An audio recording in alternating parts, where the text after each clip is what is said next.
السلام علیکم ورحمۃ اللہ وبرکاتہ۔ کوئی بھی بات اچھی ہے یا بری، اسے جاننے کے لیے اس بات کی حقیقت کو، مقصد کو اور نتیجے کو سامنے رکھنا بہت ضروری ہے۔ شیطان یا شیطان صفت لوگ، اہل شر اور فساد، یہ کبھی بھی ہمارے پاس آ کر ڈائریکٹ ہم سے یہ نہیں کہیں گے کہ آپ زنا کیجئے، آپ چوری کیجئے، آپ شراب پیجئے، لیکن یہ وہ راستے ہمارے لیے ضرور آسان کرتے ہیں کہ جن راستوں سے ہم اس زنا اور شراب خوری تک پہنچ سکیں۔ مثال کے طور پہ، عورت کا بازار میں جانا بے پردہ ہو کر، اس میں کیا حرج ہے؟ عورت کو آپ نے گھر میں کیوں قید رکھا ہے؟ عورت اور مرد کا شانہ بشانہ چلنا، عورت کا مرد کے ساتھ دنیا کے کاموں میں شریک ہونا، اور بڑا خوبصورت ایک جھانسا دیا جاتا ہے کہ مرد اور عورت کو ایک ساتھ بیٹھنے میں کیا اس میں کوئی مذائقہ ہے، بلکہ ایک ساتھ اگر مرد اور عورت بیٹھتے ہیں تو اس میں تو ایک دوسرے کے حوالے سے ان کے نفسیاتی طور پر تجسس ختم ہو جائے گا۔ آپ مرد اور عورت کو علیحدہ کر دیجئے، عورتیں ایک طرف ہوں، مرد ایک طرف ہوں، تو نفسیاتی طور پر تجسس پیدا ہوتا ہے، خیالات ایک دوسرے کی طرف جاتے ہیں۔ بڑا خوبصورت یہ جھانسا ہے، بڑے خوبصورت یہ نعرے ہیں، بڑے خوبصورت یہ دلائل ہیں، لیکن ان کا مقصد یہی ہے وَلَا تَقْرَبُوا الزِّنَا إِنَّهُ كَانَ فَاحِشًا۔ اللہ بصیر بھی ہے، حکیم بھی ہے، علیم بھی ہے۔ اس نے پہلے ہی کہا کہ وہ سارے راستے حرام ہیں، اس میں بے پردگی، اس میں ایک دوسرے کی طرف دیکھنا، بغیر اجازت کسی کے گھر میں داخل ہونا۔ عورت ایک پردے کا نام ہے، ایک حیا کا نام ہے۔ اللہ تعالیٰ نے ان سارے جھانسوں کو پہلے ہی، ان سارے نعروں کو پہلے ہی ختم کر دیا کہ عورت کی عزت کی حفاظت کی جا سکے، کیونکہ اس قسم کے نعرے لگا کر، عورت کو معاشرے میں آسان بنا کر، اس تک پہنچنا آسان کر کے،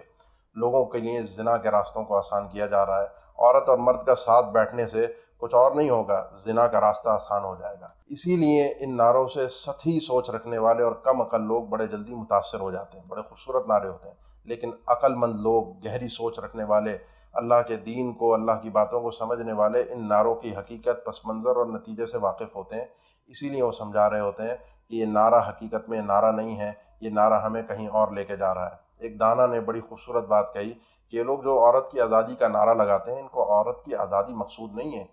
یہ تو وہ بھیڑیے قسم کے مرد ہیں جو عورت تک آزادی کے ساتھ پہنچنا چاہتے ہیں۔ جب ایک دوسرا غیرت مند مرد، اس کا باپ، بھائی، شوہر، بیٹا، اس کے سامنے رکاوٹ بن کے کھڑا ہے، اس بھیڑیے کے سامنے، اور اس بھیڑیے کو اس عورت تک پہنچنے نہیں دے رہا، تو اسی لیے یہ آزادی کا نعرہ لگاتے ہیں تاکہ ہمیں یہ عورت آزادی کے ساتھ مل سکے۔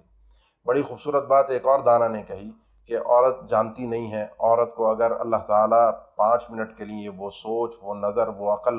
دے دے جو اللہ نے مرد کو دی ہے 5 منٹ کے لیے، تو عورت جان جائے گی کہ اللہ تعالیٰ نے اس کے لیے سارے احکامات کیوں رکھے ہیں، عورت کو مرد سے اس انداز میں اللہ نے کیوں جدا رکھا ہے۔ اس میں عورت کا ہی فائدہ ہے، عورت کے لیے ہی اس میں حکمت ہے۔ لیکن اس قسم کے نعرے لگانے والے عورت کو آزادی کی طرف لے کر جاتے ہیں، کیونکہ وہ متاثر ہیں مغرب سے۔ مغرب سے متاثر ہو کر ہمیں ان کی ترقی،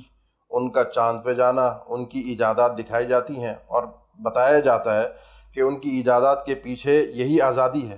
اس آزادی کے ذریعے سے انہوں نے سب چیزیں ایجاد کی ہیں، جبکہ حقیقت یہ ہے کہ اس ترقی کے پیچھے عقل ہے۔ آپ اپنے ہاں ٹیلنٹ کو عزت دیں، آپ اپنے ہاں عقل کو عزت دیں، آپ ایجادات کریں،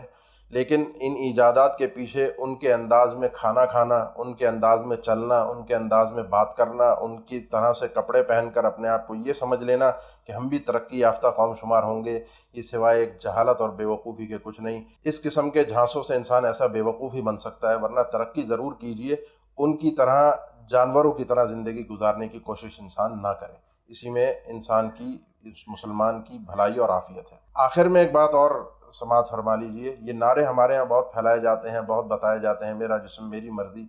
ہم اس وقت مسلمان کمزور لوگ ہیں، ہمیں بڑا دقیانوس بتا کر پیش کیا جاتا ہے، بڑا ایک قدامت پسند پیش کر دیا گیا ہے، جیسے ہمیں معاشرے میں اٹھنے بیٹھنے کی تمیز نہیں ہے، ہم تو کچھ جانتے ہی نہیں ہیں معاشرے کے حوالے سے۔ ہمارا ایک امیج لوگوں کے سامنے اس قسم کا پیش کر دیا گیا ہے۔ تو نبی صلی اللہ علیہ وسلم کا فرمان موجود ہے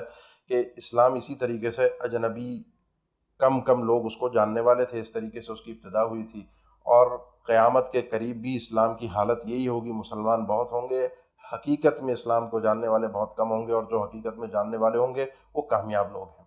تو یہ جو نعرے ہیں، میرا جسم میری مرضی، ہماری مرضی، پھر بھی اللہ نے ہمیں اس دنیا میں کچھ نہ کچھ مرضی ہمارے جسم پر دی ہے، ہمارا اختیار ہے، اور یہ اختیار بعض اوقات ہم بے بس ہو جاتے ہیں اس کو چلانے میں۔ جب کوئی ڈاکٹر یا طبیب معالج آ کر ہمیں کہتا ہے کہ آپ کا جسم کا یہ حصہ اگر آپ کے جسم کے ساتھ لگا رہا،